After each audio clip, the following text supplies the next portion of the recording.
What's on, ladies and gentlemen? My name's Ross, I like games, and today we need to talk about some more Digimon news. The Digimon TCG news has been coming really thick and fast lately. I've been making more news videos than I have in ages, and you know what?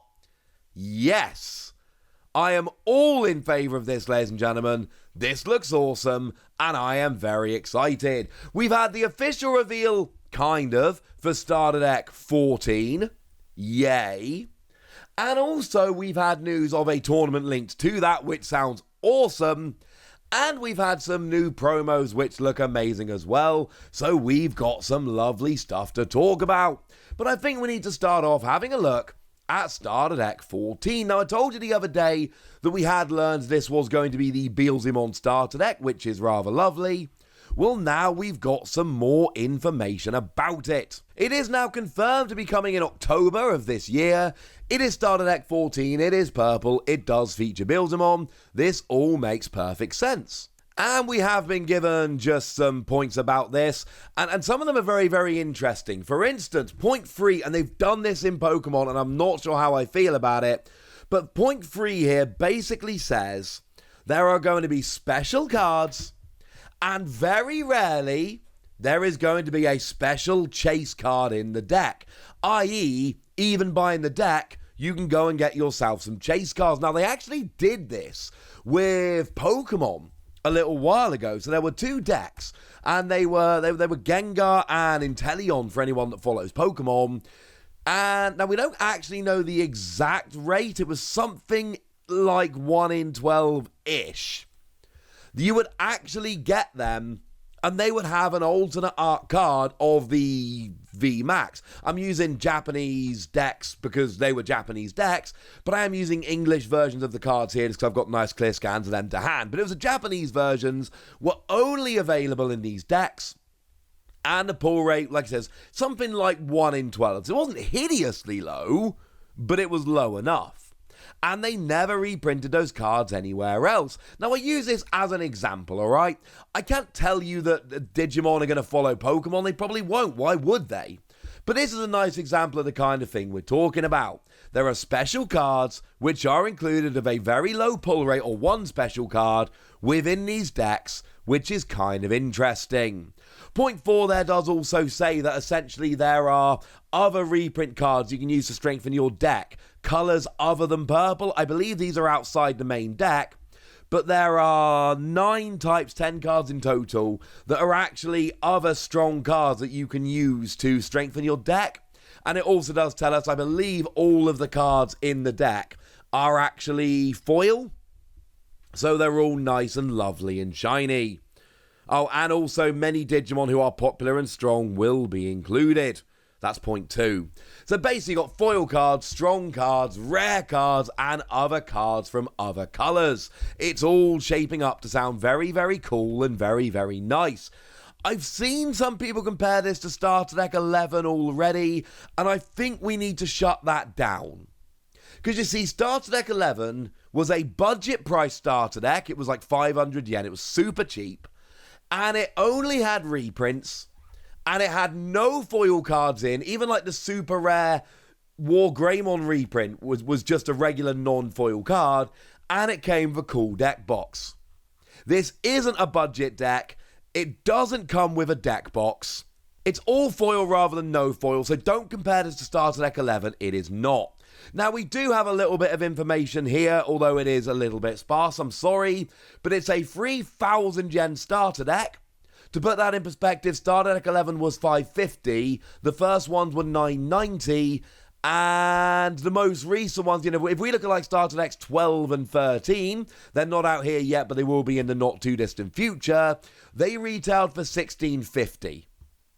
So believe me when I say this is a premium starter deck, it is about twice as much as the fancier ones we've seen before. This is a premium starter deck. The price here is important. Also, there are 16 types of cards in the deck, plus 9. Remember I told you there were 9 extra cards outside the deck of other colours. And we got 4 common, 4 uncommon, 3 rare, 4 super rare, and then there are 9 promo cards coming in here as well. I know. And we've got a 54 card deck. 54 card deck is very important because, of course, that does confirm that, as we generally tend to expect, what we are getting here is a 50 card deck and then 4 of the same Digitama. They do this with all the starter decks.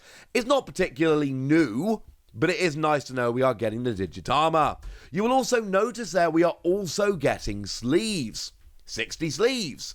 So when you build in the extra 10 cards and the fact that the whole deck is foil, the chance that there is a super crazy rare card and you get the sleeves and it costs 3,000 yen, this is a proper job. It's a real premium starter deck, far more so than any we've seen so far. Up till now, the most premium starter decks have been the ones that retail for 1,650, and this is coming, and they were the most recent ones. This is coming in at 3,000 yen. Make no mistake about it, this is a very, very premium deck. And coming along with it, there is going to be a special tournament, I love this idea, featuring only purple decks. Now, I don't exactly know how this works, if I'm honest with you. Oh, and I should mention, the actual official Digimon, although it's not on the website, the official Digimon Twitter does have this image, which suggests that the release date is actually the 28th of October. Again, it's not on the website. The website just says October, but this does actually make quite a lot of sense.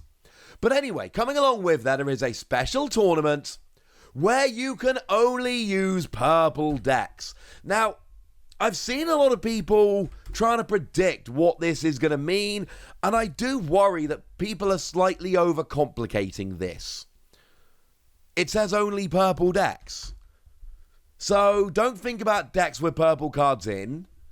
Don't think about 40% purple or 60%, just purple decks.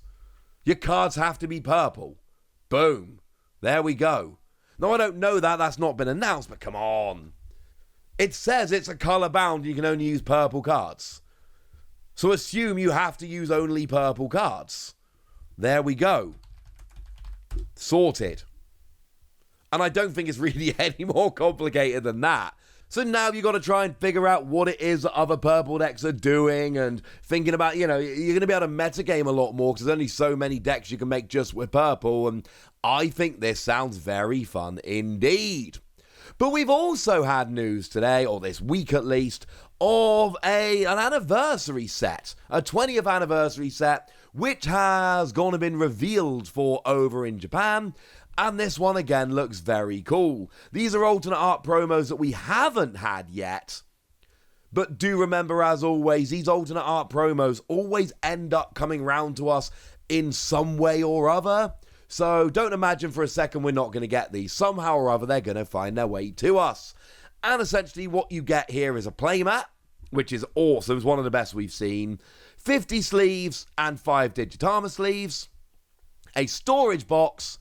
And 16 alternate art cards. It's basically, and by the way, there's 2 each of the 8 cards.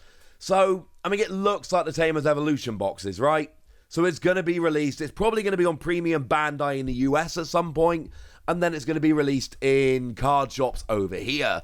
Can't guarantee, but that is overwhelmingly likely to be what actually happens here, which is really rather cool. So what we've got here is 8 cards that are being reprinted. So let's have a little bit of a gander at which of these 8 cards are going to be coming around again. So we've got the promo Agunimon. This is the promo 29. When attacking, you can Digivolve into an Ancient Greymon in your hand for a cost of 2, but then you have to delete it at the end of the turn. But it's cheat evolution, it's really good. Or as an inheritable skill, you just reduce the Digivolution cost into Ancient Greymon by 2. And then we got the Lobomon here, which is very much the mirror image of it. You can Digivolve it into Ancient Greymon in your hand for a Digivolution cost of 1, but it gets deleted at the end of the turn. And when you would Digivolve into Ancient Greymon, you reduce the cost by 2. Very nice. They make a nice pair of cards. We got a couple of cards that came around from BT7 here. Again, we do tend to see these promos are kind of all over the place, and I have no real issue here. I'm kind of in for it. I don't mind where the promos come from. But we've got ourselves the rather adorable Kumamon here. This is the one you can Digivolve from your hand onto one of your blue tamers. It's a hybrid Digimon. And when you hybrid Digivolve, you trash a Digivolution card from the bottom of one of your opponent's Digimon. It's seen a bit of play here and there. It's not one of the best of the hybrid Digimon, but it's not bad. But then we also have Beelzemon, and Beelzemon's just a general hybrid Digimon. You can Digivolve onto onto a tamer as if it was a level 3. Thing is, Beelzemon's wildly popular, so... Well, I mean, yellow hybrid is, but then again, they just went and limited Jet Sylphimon to 1 copy in your deck, so maybe that deck is on the way out. I suppose this is something we need to keep a little bit of an eye on. We've then also got ourselves a Beelzemon coming in as an alternate art, and the art on this, for a level 4 Digimon, the art on this is proper job over the top. And once again, I am into it. Now, Beelzemon is actually a hybrid Digimon as well. You can Digivolve onto a tamer. But when Digivolving, you reveal the top 5 cards of your deck, and you can add a card with hybrid in its traits and a JP Shibayama to your hand. So yeah, this is kind of cool. By the way, I haven't actually said this yet, so let me make this perfectly clear. These are hybrid. That's kind of the point here. These are hybrid promo cards. They've all been hybrid so far, and I hate to break it to you, ladies and gentlemen, or, hybrid. It's awkward with the 2 promos, but the rest of them are just hybrid, and it's kind of beautiful. And then we've got a blue level 4, and the art goes just as hard for this. It's not blue, it's purple. Super color blindness. And the art goes just as hard for this as it did for the Beelzemon. What we've got coming in here is the rather lovely Loemon. Loemon? Let's go for that. And again, it's just your standard hybrid Digimon can Digivolve from a tamer. Nice. It's a very cool card. And then I suppose, these are clearly tamer promos, but the last 2 aren't tamers or hybrid per se. We've got Nemon. Now, Nemon is the lesser of the 2. On play, you can play a tamer card with an inheritive effect from your hand for free.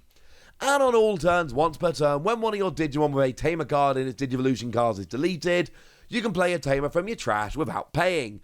Cool card doesn't see a huge amount of play.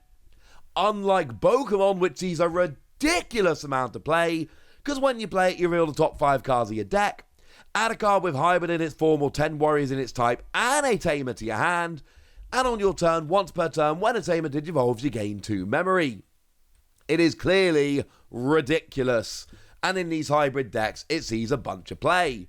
So you've got those 2 promos, 4 level 4 hybrids, and then these 2 level 3 that support hybrid decks. They come as 2 copies each, and then you get all the other accoutrements as well, and oh my goodness, this set looks cool. The thing is, it also looks basically exactly like Tamer's Evolution Box 1 and 2, so I don't know whether they're going to call it Tamer's Evolution Box 3, maybe they do, maybe they don't, but I feel extremely confident that they will be releasing this in a similar kind of manner. That is to say, Premium Bandai in the US, it's already gone on Premium Bandai in Japan, and it means that it's going to be in local game stores over here.